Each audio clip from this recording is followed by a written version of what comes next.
Assalamualaikum warahmatullahi wabarakatuh.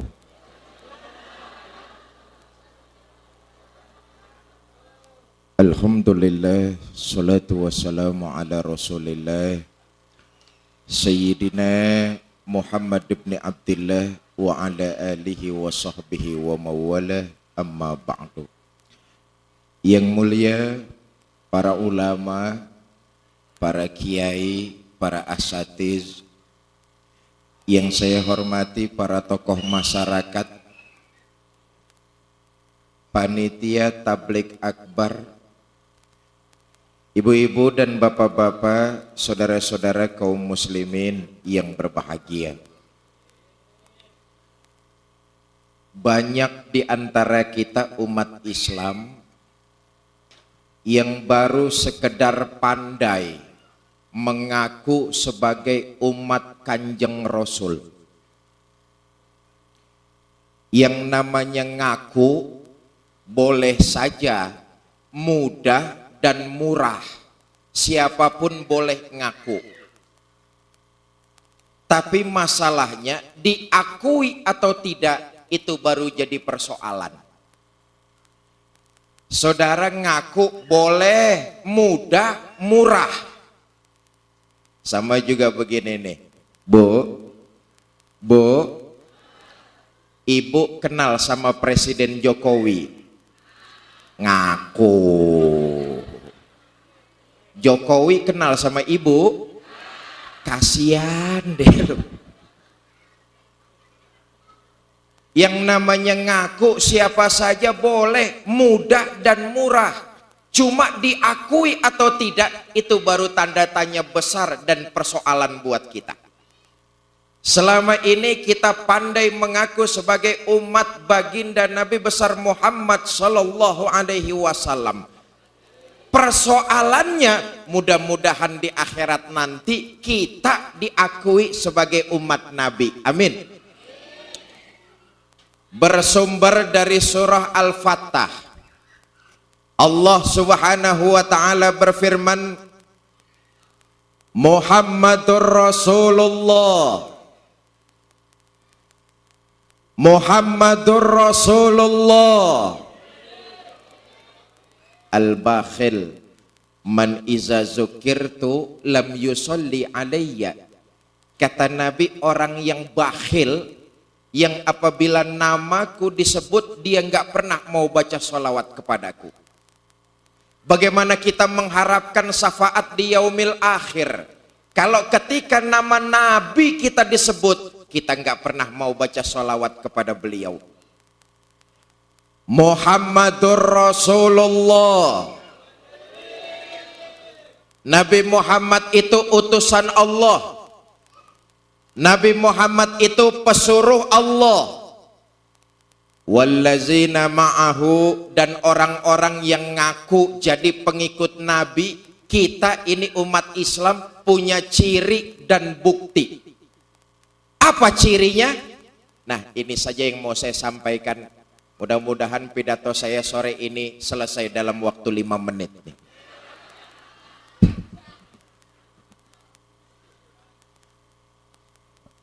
Pertama, kalau ingin diaku sebagai pengikut Nabi, asida'u alal kufar, tegas kepada orang-orang kafir. Saudara, yang dimaksud tegas dalam ayat ini bukan main pelotot-pelototan, bukan marah-marahan, apalagi sampai nantangin perang. Yang dimaksud tegas dalam ayat ini, kita umat Islam punya prinsip bahwa agama yang paling benar di sisi Allah adalah agama Islam. Jelas? Jelas? Awas, sekarang ini ada kalimat-kalimat yang kedengarannya menarik, tetapi sesungguhnya menghancurkan akidah umat Islam. Ini hati-hati nih. Ada kalimat, semua agama bagus, semua agama benar, semua agama baik. Ini hati-hati, ini racun. Ini kalimat racun. Saya setuju dengan kalimat ini kalau tidak titik, koma. Semua agama bagus, koma, bagi penganutnya masing-masing. Titik segede kelapa. Tapi kalau semua agama bagus, titik. Semua agama benar, titik, ini mengacaukan akidah kita. Awas, hati-hati, ini kalimat racun.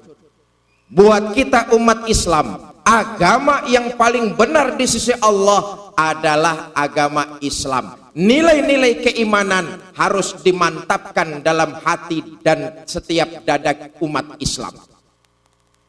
Bapak, Ibu, saudara-saudara kaum muslimin yang saya hormati, tegas kepada orang kafir artinya kuat memegang prinsip nilai-nilai keimanan kepada Allah. Sayangnya kita ini umat Islam dalam beriman kepada Allah sering kita campur-campur. Kemarin di TV One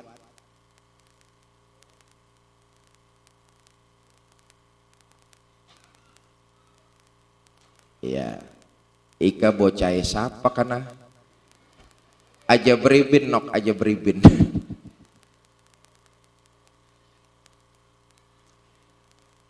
Repot kalau pidato banyak saingan, repot nih urusannya nih.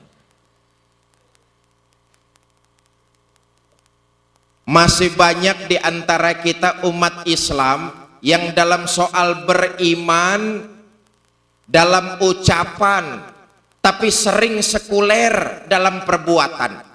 Beriman dalam ucapan, tapi sekuler dalam perbuatan. Oh, mulut sih mantep bener ngomong, saya beriman kepada Tuhan yang Maha Esa. Dengar di kantor mau ada mutasi jabatan, kasak kusuk nyari mbah. Sholatnya mah menghadap Allah, tapi dagangan mau laris ngadep dukun. Itu kan namanya iyyaka na'budu wa dukun nasta'in itu. Ibu bapak saudara-saudara kaum muslimin yang saya hormati, tegas dan punya prinsip nilai-nilai keimanan yang murni kepada Allah Subhanahu wa ta'ala. Selama ini ehonya, treble-nya rada di setengahin aja Kang. Ehonya matiin, treble-nya setengah saja, biar suaranya nggak terlalu nusuk kuping. Jangan sampai selesai pengajian kupingnya pada budek ntar nih. Cek 1 2, sudah, dah. Masih sampai mana lagi saya tadi ngomongnya tuh? Selama ini kita umat Islam, ayo jujur-jujuran dalam soal beriman, menjaga nilai-nilai prinsip iman. Sering kita tinggal di rumah daripada kita bawa kemana-mana. Iman sering ketinggalan di rumah daripada kita ajak kemana-mana. Saudara pegawai mau ke kantor, iman ditinggal di rumah. Man, kamu di rumah saja, nggak usah ikut ke kantor. Sebab kalau kamu ikut ke kantor, saya nggak bisa korupsi, man. Iman ketinggalan. Pedagang mau ke pasar, iman ditaruh di lemari. Sini saja man, nggak usah ikut. Sebab kalau kamu ikut ke pasar, saya nggak bisa nyurangin timbangan, man. Selamat datang kepada Bupati kita, Bapak Haji Dedi. Ini kawan lama saya.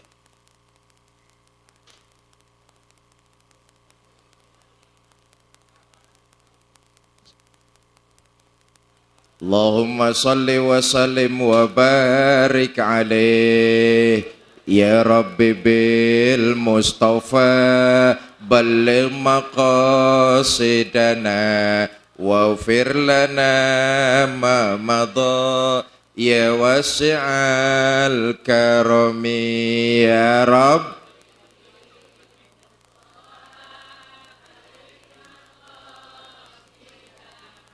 Waghfir lana ma madha. Allahumma salli wa sallim wa barik alaih. Iman sering ketinggalan di rumah. Pedagang mau ke pasar, iman ditinggal di lemari. Sini saja man, nggak usah ikut ke pasar. Sebab kalau kamu ikut, saya nggak bisa nyurangin timbangan man. Iman ketinggalan di lemari itu. Anak muda malam minggu mau apel ke rumah pacar. Iman ditaruh di laci. Sini saja malam minggu nggak usah ikut. Sebab kalau kamu ikut, tangan saya nggak bisa macam-macam man. Ayo lihat. Di negara kita ini kan yang terjadi. Maraknya korupsi. Curangnya timbangan. Bahkan terjadinya tabrakan antara pemuda dengan pemudi. Itu karena iman sering ketinggalan di rumah. Ya Allah, tabrakan pemuda sama pemudi. Kalau mobil tabrakan sama mobil, kita tahu ringseknya ke dalam. Tapi kalau pemuda tabrakan sama pemudi, ya terusin aja sendirilah. Ini yang terjadi di negara kita nih. Praktek-praktek korupsi bukannya berkurang, malah makin menjadi-jadi. Korupsi sudah hampir menjadi sebuah tradisi. Dalam setiap segala sendi terjadi praktek korupsi. Ini penyakit luar biasa yang kita hadapi.